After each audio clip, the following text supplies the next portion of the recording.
Oh, no, if we don't have anybody to play, I can do a replay review in one of the in one of well, in the Urian Discord. Uh, Fellow Urian player Dobodry posted a first 10 with Farouk, who was playing Yun. So Urian Yun, that's something we can analyze while we wait. I can't sleep too late. It's 11 o'clock. Hey, 2-2, very exciting. Oh no.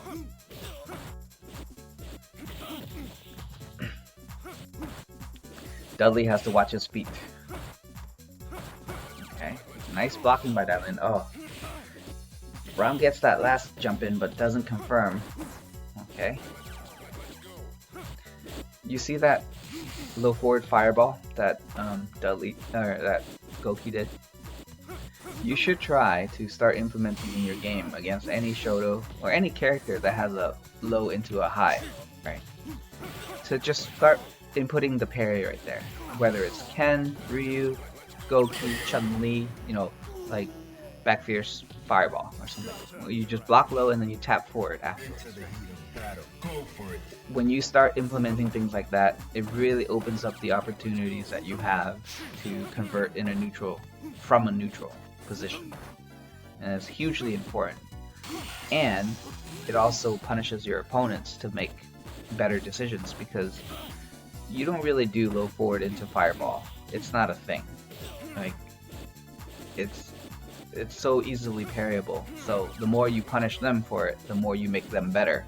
The more you make them better, the more harder it is for you, and thus will make you better in the long run, you know. So use all this opportunity to play and practice new ideas.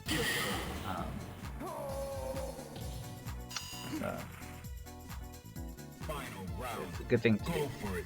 And if you mess up, you mess up. You know, nothing wrong with messing up. You are naturally going to mess up 1,000 times over trying to implement something new. You know? But if you think about it, what character has 2 lows? Like, even if it's not a fireball, right?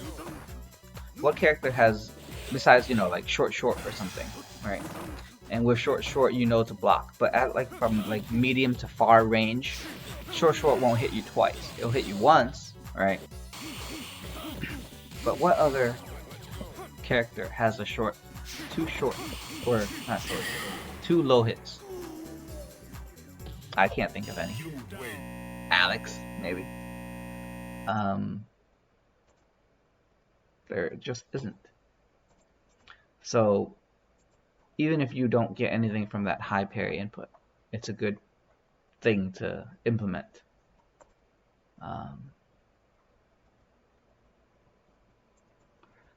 Kuku goes, I just got B rank. You want to take my points? I'm going to do a replay review. Chen doesn't have 2 shorts. Or sorry, 2 lows. Right? I mean, she can do crouch medium kick and then another crouch medium kick, but that timing is not the same as block into parry timing. She could do low jab into low forward, and yeah, in which case you will get fucked. But you will start to recognize the ranges in which Chun will do that. But even though, let's just say it happens and you eat it, you just eat a fucking low forward super. Now you know that this person is capable of doing that, so you just don't do it. Nothing wrong there. Or if you recognize, oh, this guy actually back fierces, but he only fireballs if he confirms it to hit. Wonderful. Then you don't really need to input the high parry. But as far as adding that additional thing to your toolkit, it's a good thing to practice. Anyway, so let's do a replay review together, and I hope you'll enjoy Urian versus Yun, and if you don't, I'm sorry, but we're doing it live, just being, a little more spontaneous. And I'm sure Dobodry will appreciate it when when he wakes up or something. All right.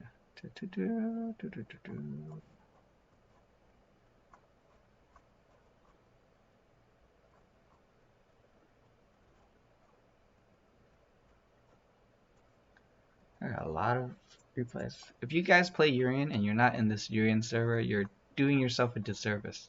It's a very good, very good, very good server ran by Dr. Steelhammock. Okay, what am I doing here? I'm going to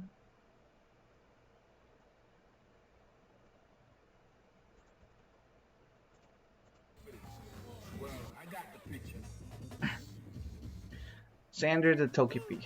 Hi Exodus, decided to pop in late tonight. Hello, welcome. How are you? Thank you for joining us. Alright, so here is the browser. Oh, browser's not working. Hello, browser? Hello, browser. Browser. Okay, here's the browser. We can maybe theater mode this. Okay, alright. You guys are okay with this, right? Is this too small? Should I make it bigger? I can make it bigger. Let's make it bigger. Let's make it bigger because there's no reason to suffer. Let's do this big, and then we're going to keep the other stuff on top. So let's move the browser down a little bit. Yeah, there you go. There you go. Wonderful. All right. So, Dobodry versus Farouk. Right? That's what we're going for. Yeah. But first, let me. Yeah, this is fine. Let me. I won't AFK. In case somebody decides to challenge, we can play. All right. Can you hear the volume? You probably don't need to hear the volume. Okay, here we go. Sorry, ready, start. One more time. Okay.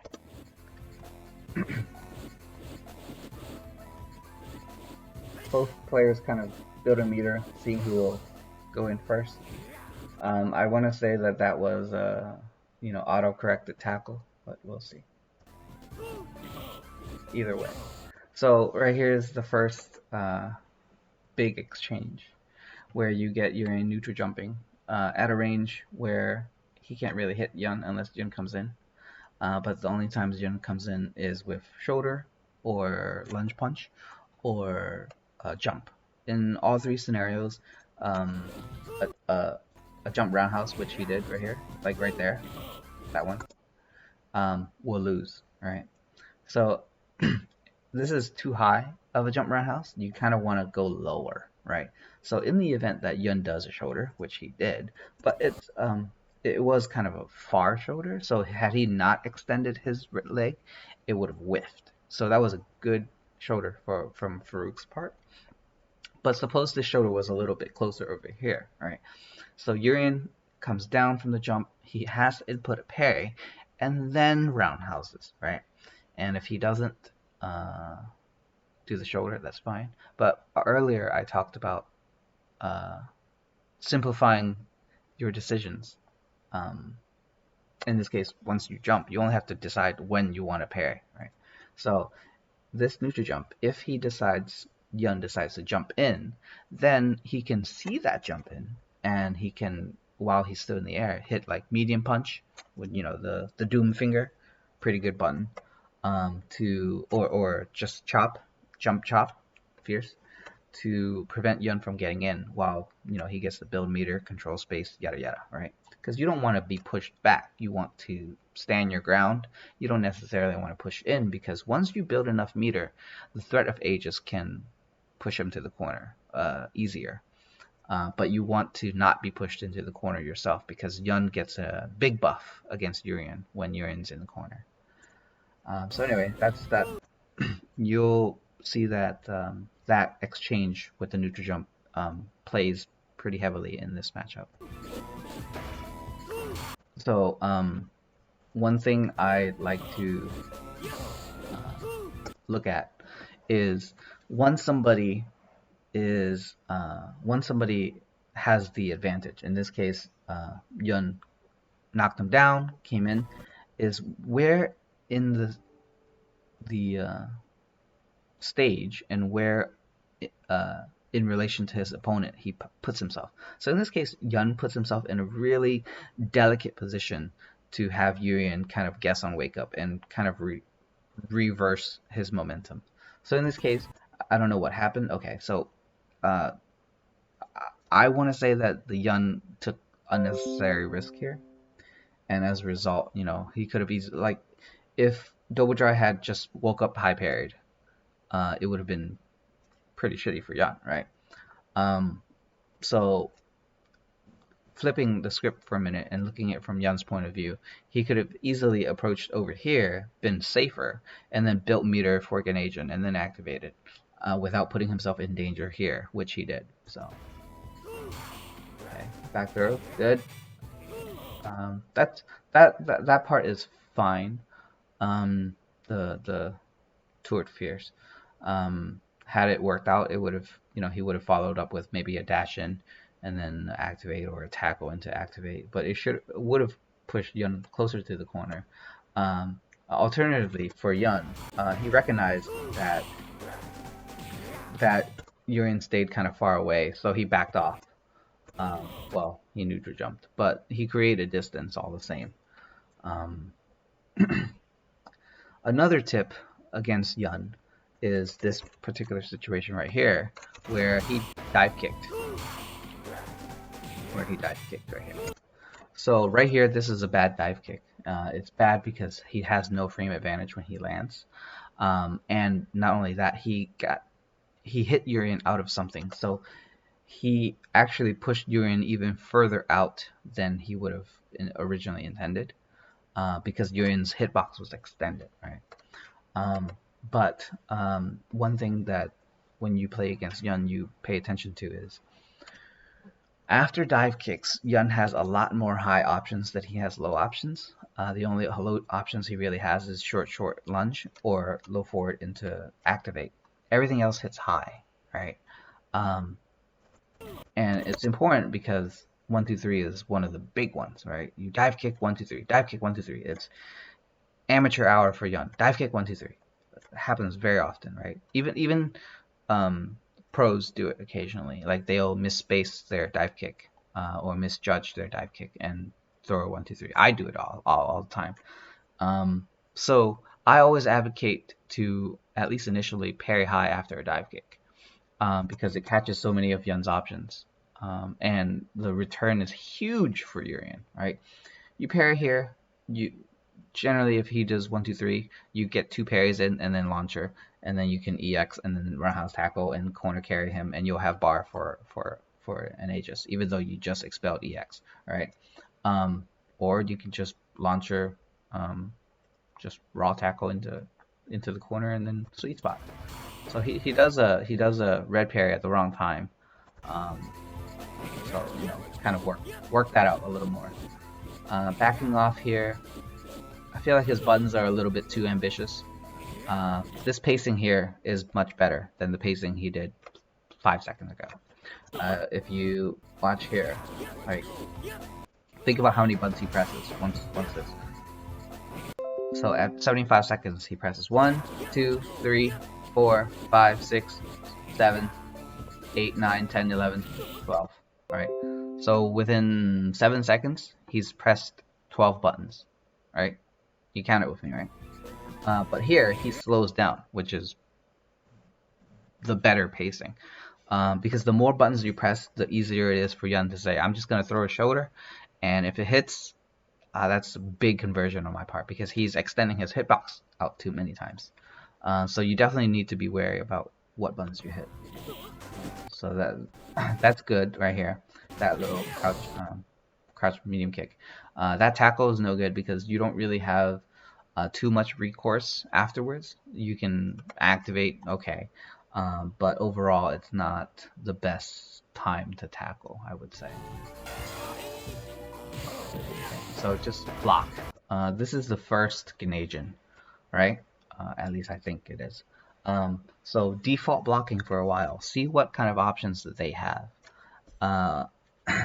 Yeah, man. Welcome, Deshaun. Just critiquing some Urian Young. See what kind of options they throw out in Canadian.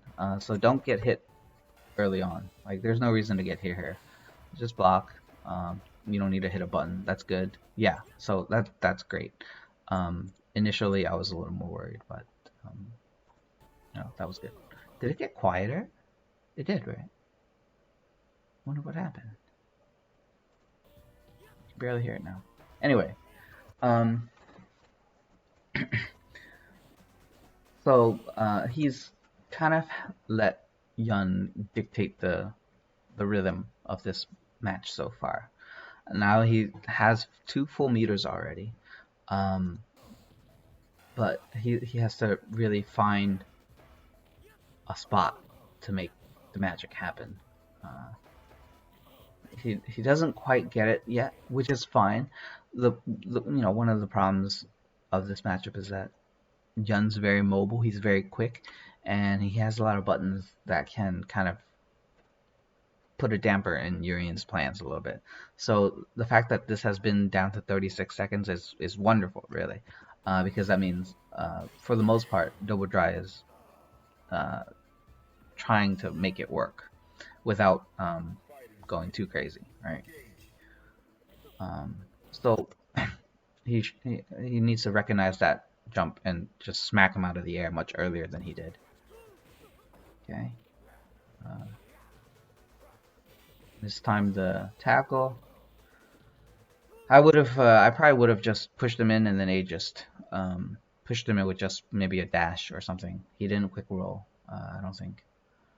Maybe that was the quick roll timing. He was trying to tackle against a quick roll, but he didn't quick roll. And that's not something you really want to throw out too often, banking on a quick roll. So more blocking here. You probably could have backdashed a little bit. Okay, so here's the first big I got Aegis type thing. Okay, good. Alright. Okay, that's fine.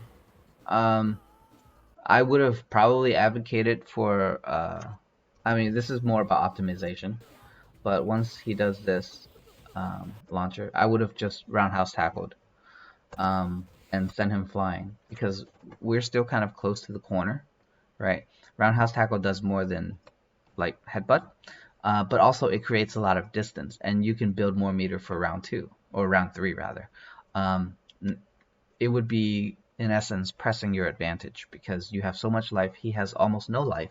He doesn't have quite Canadian yet, and even if he does build a Canadian, it's still pretty favorable for him to use it, because then, you know, as long as he uses it and you don't die and you kill him, you go into round 3 with 2 meters and he doesn't have Canadian, right? So that's something that you have to recognize as part of the game state to try to do, because there's no real reason for you to close out this round at this point, because you still have bar to build, and you have a lot of life to risk to make that happen. So press the advantage, if you will. Oh, I probably shouldn't have done that. Okay, so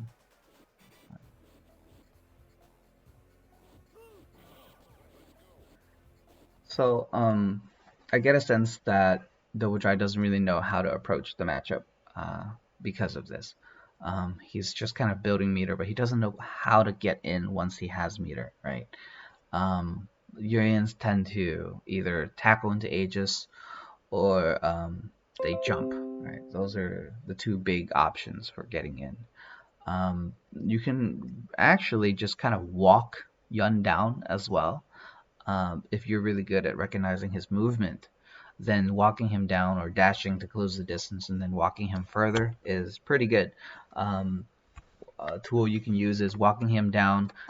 Yun tends to want to jump at that point. You can do towards medium punch, hits him in the air. It's it's pretty good. But don't be too afraid to experiment with walking down your opponent, because yeah, you want to add another way of getting in without relying on tackle ages. Hi Dizzy, good evening.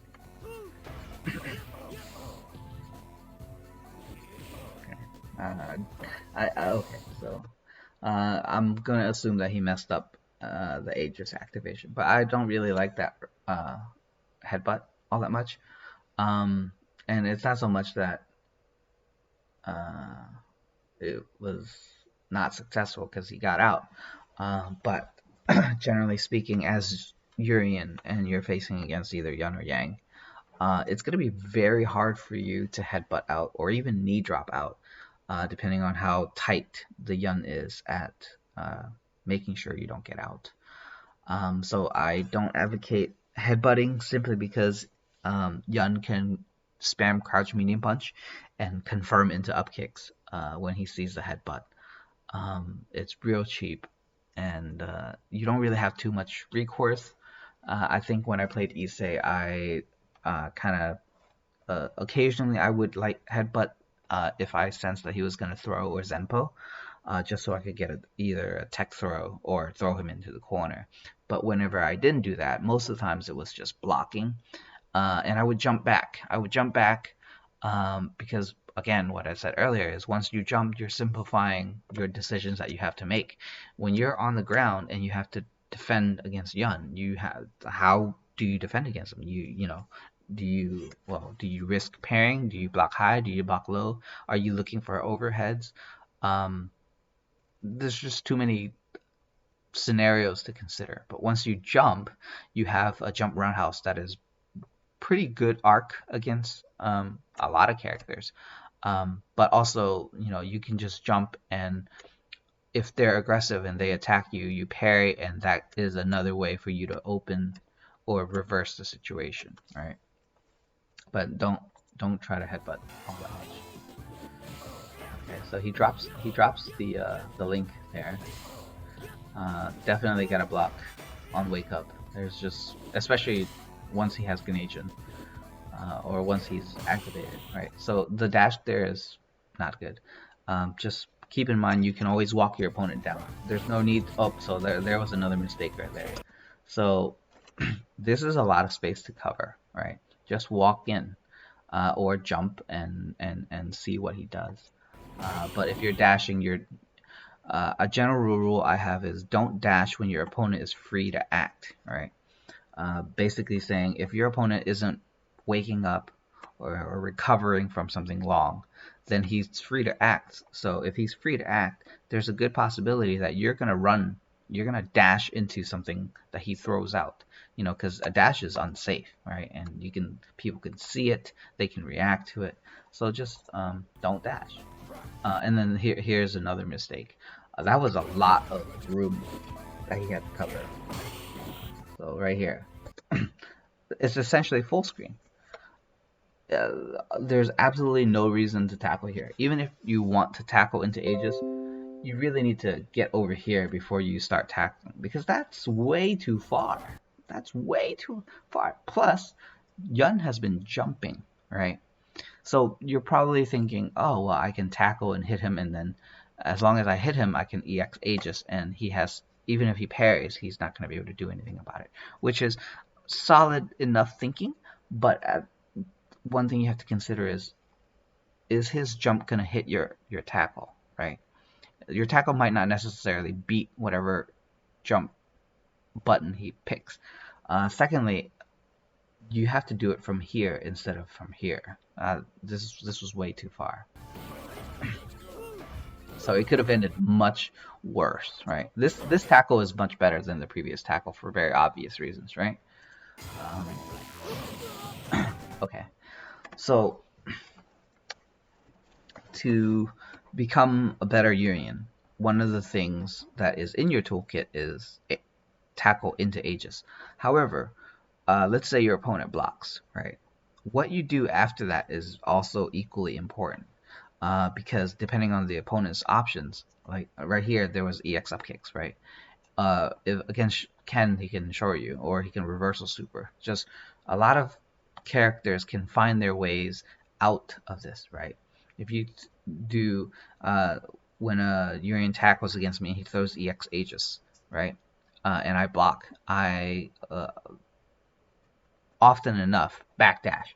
As long as I am not in the corner and I backdash, that's a wasted Aegis, right? Okay, so in this case, when you push him and you activate the Aegis, you have to, like, this is not free space for you. You have to cover the space, but he can do things like this to essentially waste your Aegis, right? Because now he's on the other side. So again, I advocate for walking down your opponent. That's hugely important. Just pretend you are the biggest fucking badass there is, right? Pretend there's no FGC cock right now, and you're about to run down a bitch. Okay, so just walk him down, all right? And that way you can account for some of his more aggressive responses.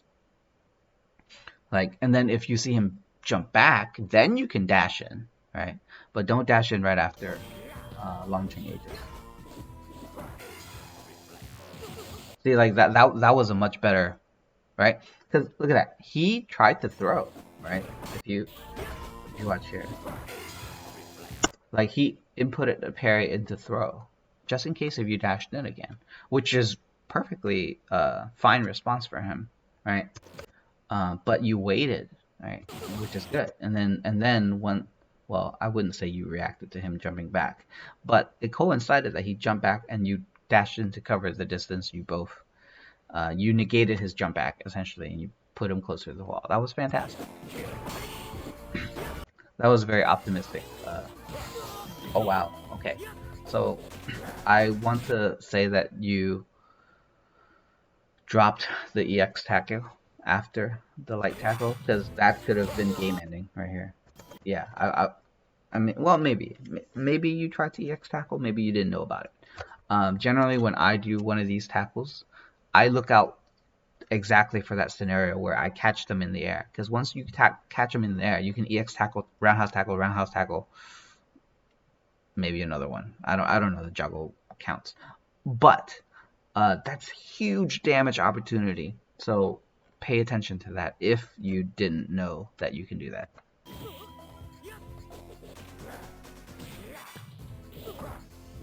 Yeah, that was bad.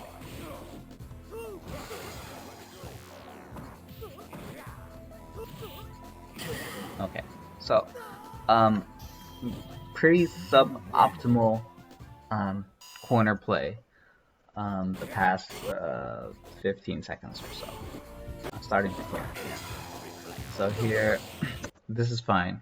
A fireball is not really gonna hit him in any manner that you. So that fireball is bad. Okay. Okay. So we drop that, and then here, this jump is a bad jump. Simply because you don't want to give him opportunities to get out of the corner, right? So now you have to think. You have to make up a lot of life deficit, right? You're almost dead. But you have position on him, right? You have position on him.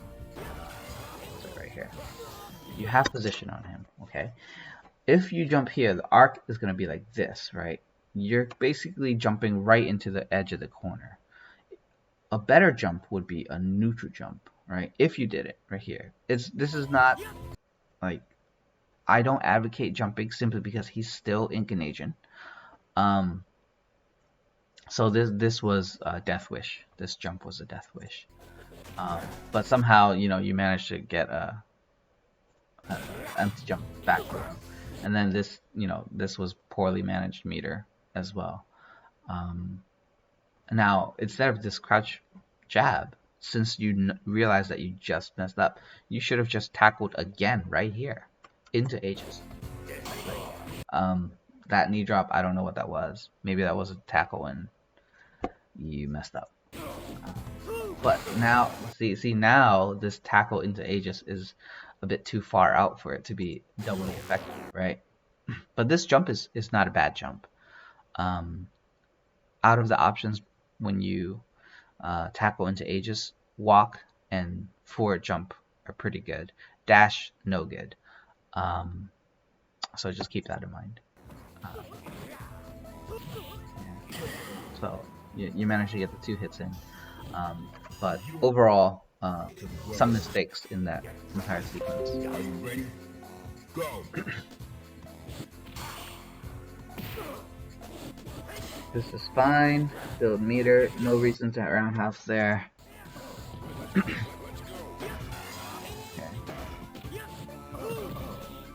Fine. Yun stuff. Okay, that's good.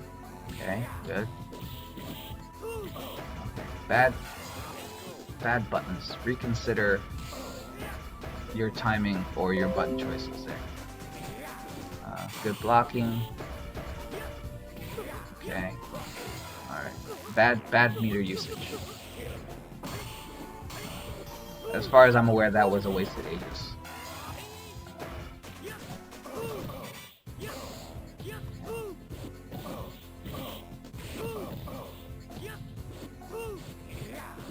Build meter, don't go in just yet. Okay, this is fine. Oh, no good. Never EX headbutt there, because you're basically making it harder on yourself. I mean, if it hits, great, but this is Yun. His hitbox is not that high. At best, you catch him jumping and you get it, and then hopefully you kill him. But outside of that, you just made it much harder for yourself. I would, in this particular case, I would, you know, either advocate for tackle Aegis or just bide your time some more. But that was not a good spot to EX. And again, waste of the meter. I feel like if you're gonna EX headbutt, the Yun must be in the air. If he's not already in the air, then you're just kind of guessing, and it's not a good use of your meter.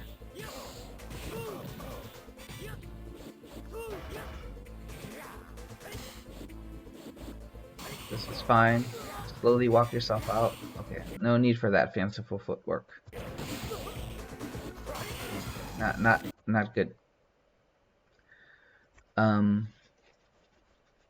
So again, just to reiterate, don't tackle Aegis.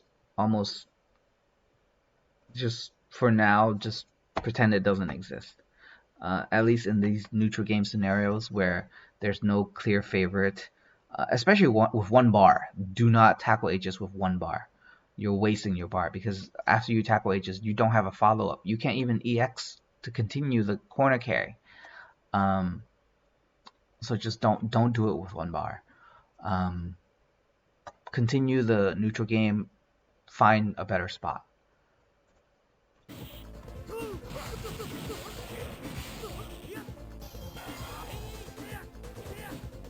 Okay, that was good. Okay, good. Nice blocking. Okay, very good. I might not even use meter here. It's okay that you did, but I probably would have just tried to kill him without it, because it sets you up in a much better position in round 3. Final round, go! Okay, more fine stuff. That was a huge mistake right here. What you should do is back off and build more meter. Right? There's no reason for you to try to attack him here, no matter what he ends up doing. And the reason for that is because he has Ganesian. You don't have Aegis. Even if you hit him with this into tackle, I don't think that would have built enough for Aegis. Right?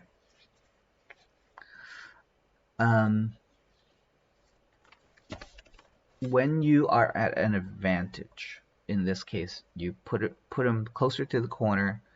He's almost there. you're not losing in life. The momentum is on your side. You want to minimize the risk you take to lose that momentum. In which this case, look at it from his point of view. He just got thrown or whatever happened, right? He's on the floor. He has to wake up. Urian is right on top of him. What is he gonna do? Well, simplify his options. He has Grenadian. All he has to do is parry high or parry low, and 1, 2, 3, right? Because what options does Urian have here, right? He can do a stand medium into tackle. He can do a walk back crouch fierce into spear. He can low short. Nothing Urian does is threatening here that is low. Okay? Even if he does low medium kick or crouch roundhouse, if Yun can take the hit, whatever, not a big deal. But if Yun is correct, he gets to get out of the corner, he gets to do Grenadian's worth of damage and build more Grenadian, right? So it's hugely beneficial for him to guess his way out here, which is why you, as the Urian, cannot let him guess his way out. So you have to back off a little more, control the space better, and don't let him get out. So I feel like he messed up here, because if I parry, I'm gonna go into 1 through 3.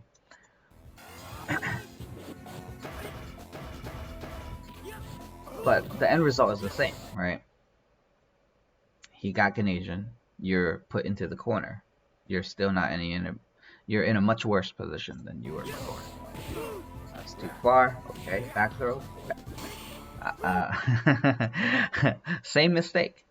A little bit better. However, it's better because he doesn't have Grenadian. However, it's still beneficial for him to try to parry his way out.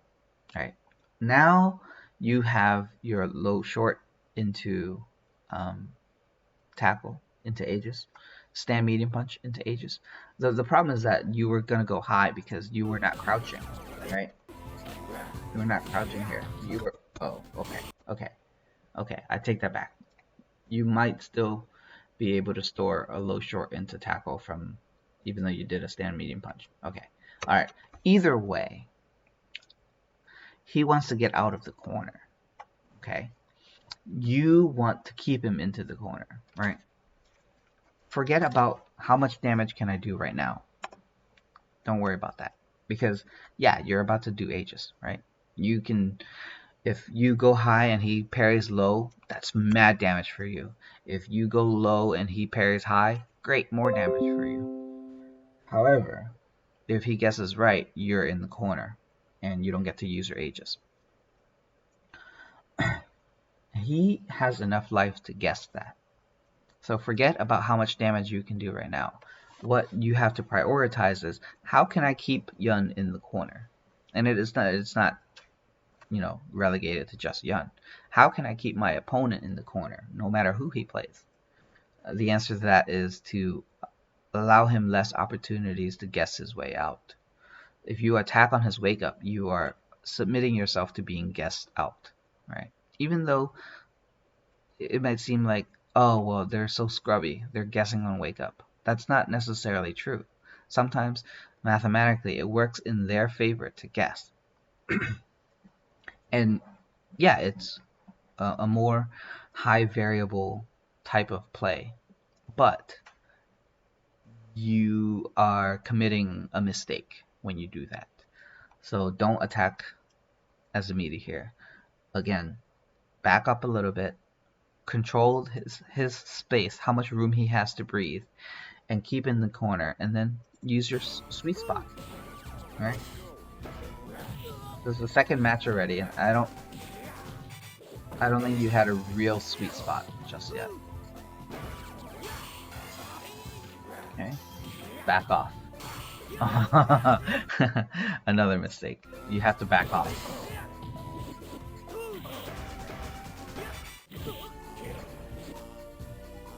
That was fine. air spear was ambitious, but it was okay. Oh no, you messed up. Okay, so that getting hit by the 1, 2, 3 there is mostly a timing issue. It just so happened that you were trying to do something when he was trying to do something, and his something happened to beat you.